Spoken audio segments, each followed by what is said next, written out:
At least now you're in third place, but like on lap 2, you just got to lap 2, so it's more of a chance. Well, I think what it is that the Bs are generally slower. I mean, they obviously use boosts and stuff. They're slower than you, but they're way ahead of you. So, did you hit that thing? I think so. Hope so.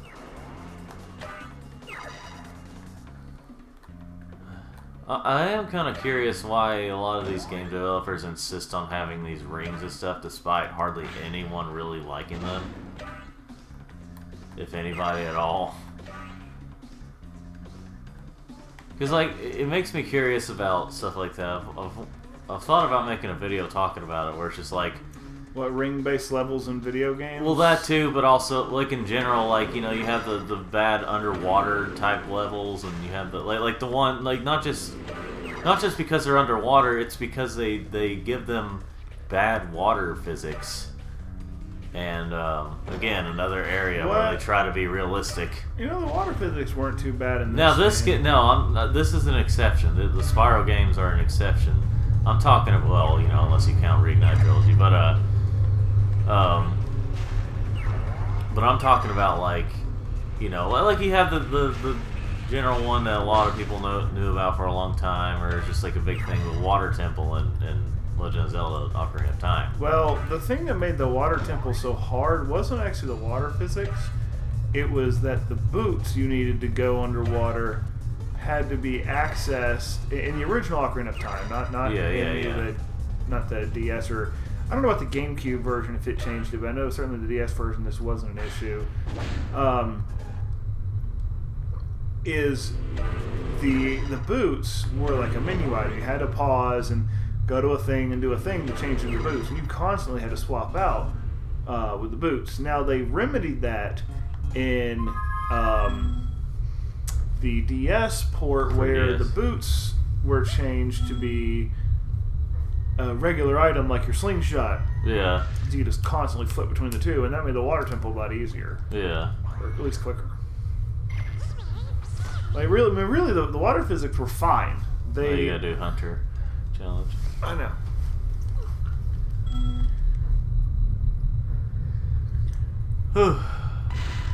Until there he is, right there.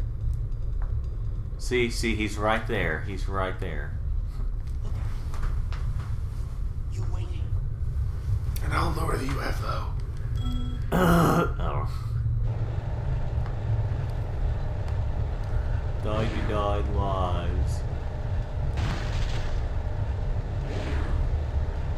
This does not have the best, like, it feels really slow, and obviously it takes a minute to register you jumping, and yeah, it like, first off, how does he jump? Second, also, why do we have a I don't know. Why is it moving toward the camera instead? Because that was really popular in this time. If you notice, after the PS1 era, there really weren't too many games where you were just running away from the camera. Yeah. Running towards the camera, I mean running, you know. Yeah.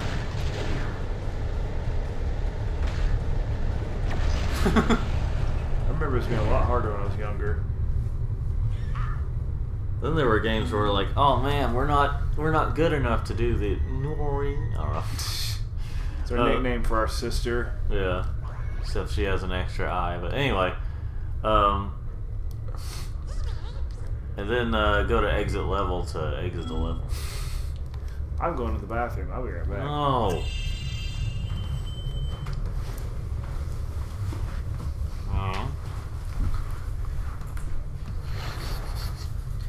Now I've got to do another Hunter level, or one level with Hunter in it, which will be this level right here, Lost Fleet.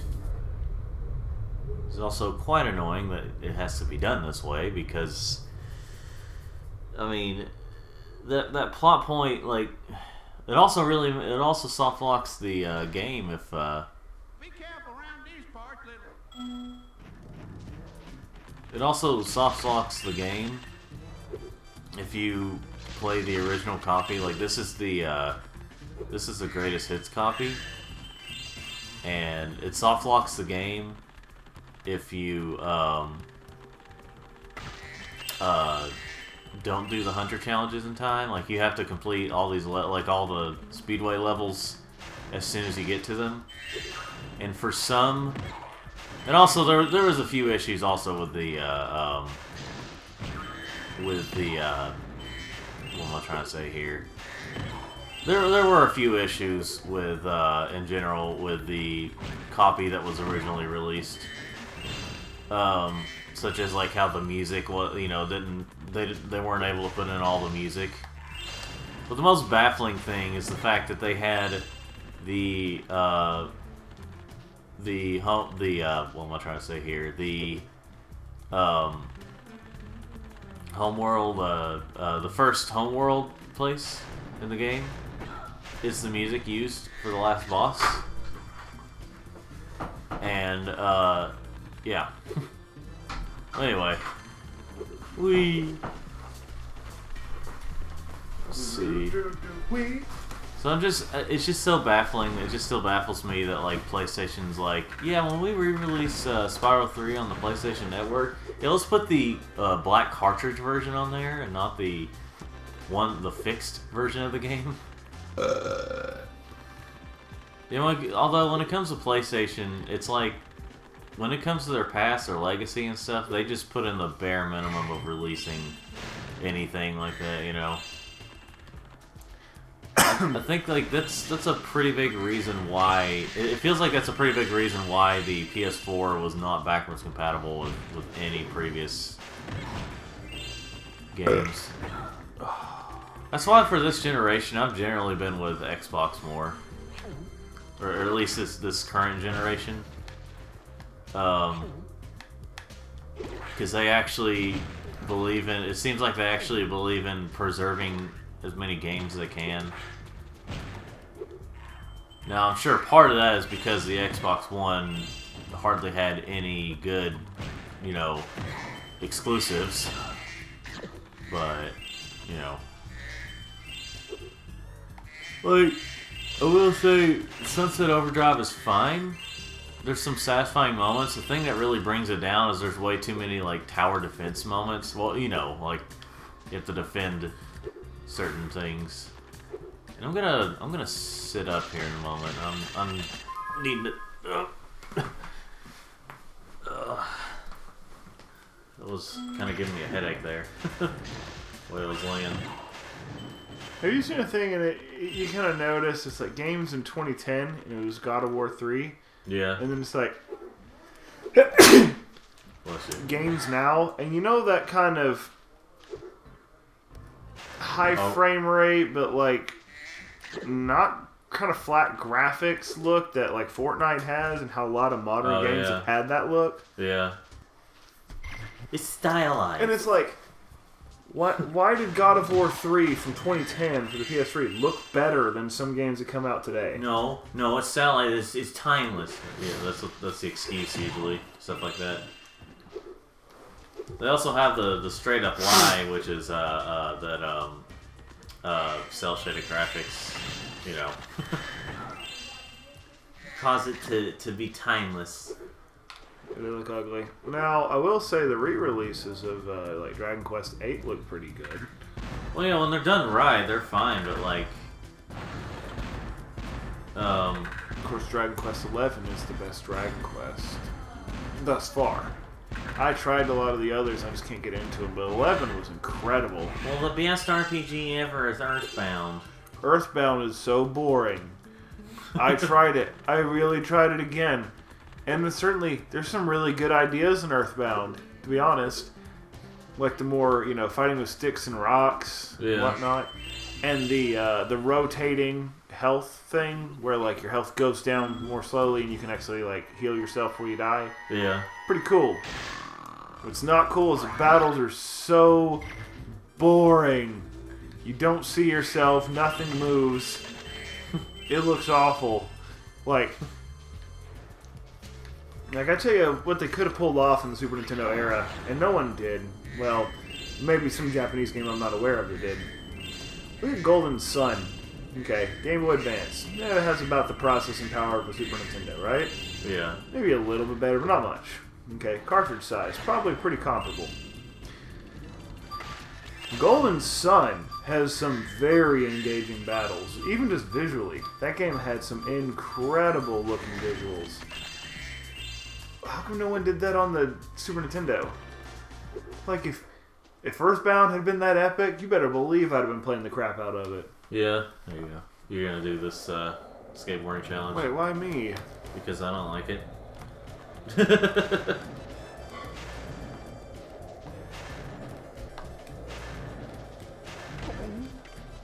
Oh! It's because I was always playing Tony Hawk as a kid. Dun dun dun dun dun dun dun dun dun dun.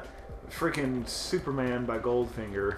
I'm gonna forever remember that song because of Tony Hawk 1. It's like it's funny it was because a song like that played on the demo disc that we had. it's funny because you can hardly nowadays people can hardly play a Tony Hawk game. It's just like it's not a Tony Hawk game without Superman Oh, is it Triangle that does tricks. yeah.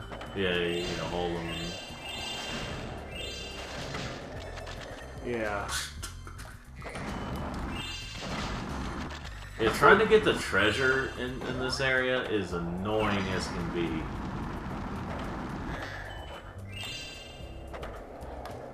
I'll probably get it after winning the race once. Yeah. But like, what's see, it's just there's way too many challenges like this, and I've already said my thoughts. I on like these challenges though. Well, okay, this one isn't too like this race isn't too bad. But like when you're trying to do when you have the area where you have to like the challenge where you have to get all the crabs or you have to do the beat it within a certain time, you hit quit race, I think. Yeah, I want to do that.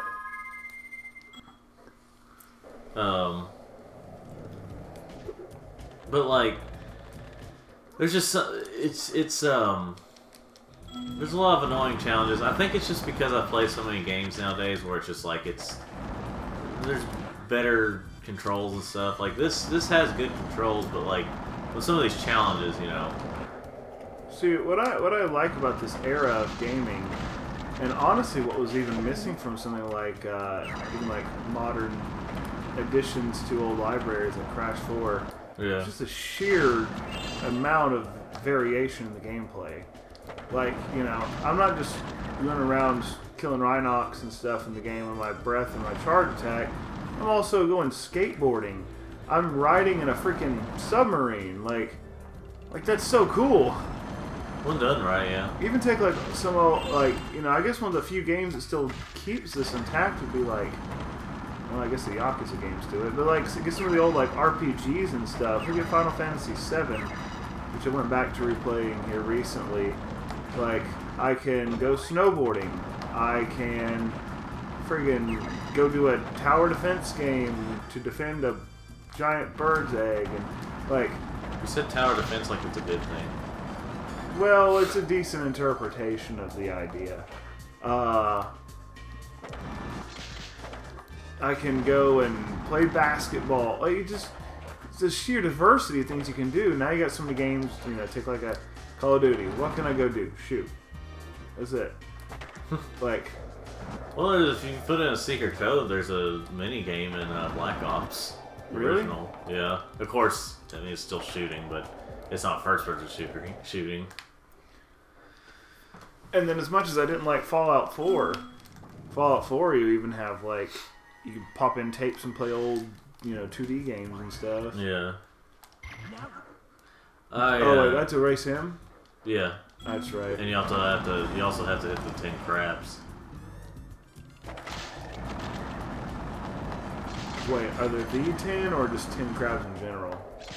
I think it's the 10 crabs. So I gotta both race well. Uh-huh. Well, he apparently also helps you out there. You also have to hit the crab that's like over there in that secret cave area. Yeah, I had to save up some shards for that. And I got most of them. Dang it. Well, yeah, also, like, okay. Crash 4, I feel like had enough variety. I feel like Crash 4 could have also done with more with the power-ups. I mean, the power-ups in Crash 3 were one of my favorite things about the game. Yeah. I think one thing, as much as I love Crash, and, like, you know, obviously it has that hallway type gameplay where, you know, a 2D game on its side. I feel like they should go the Twin Sanity route and make an open world area, just do it a lot better. Or not really open, like just kind of more open, you know, almost have like a Spyro type levels, but it's Crash and has Crash physics and takes advantage of his, you know, powers and stuff. And then, like, I think Crash 4 also proves that that you can have a good. Oh wow, they just put you right where you can't get to it. That's unfair.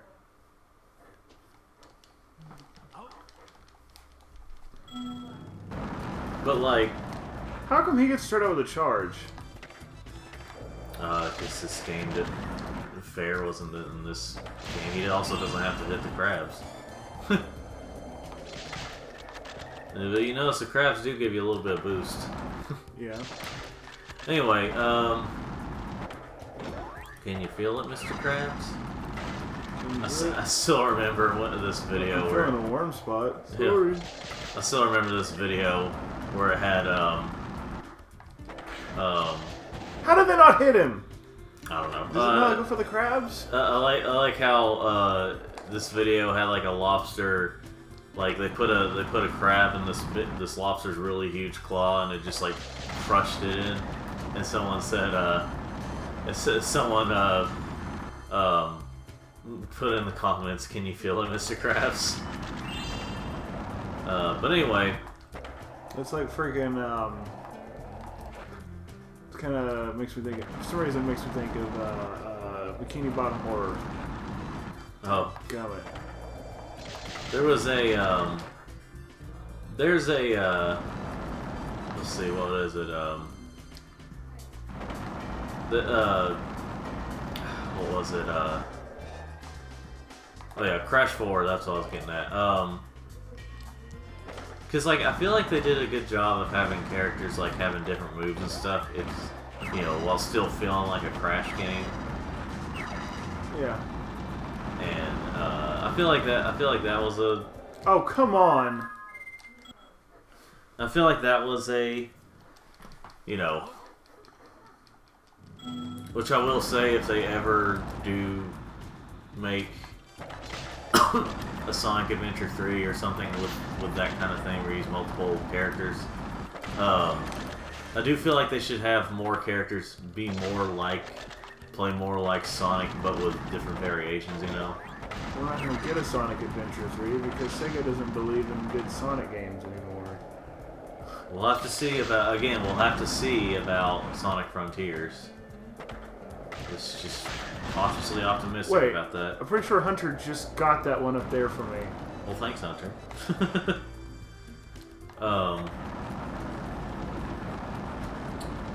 So, ladies and gentlemen, we'll be right back.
I'm still the speed.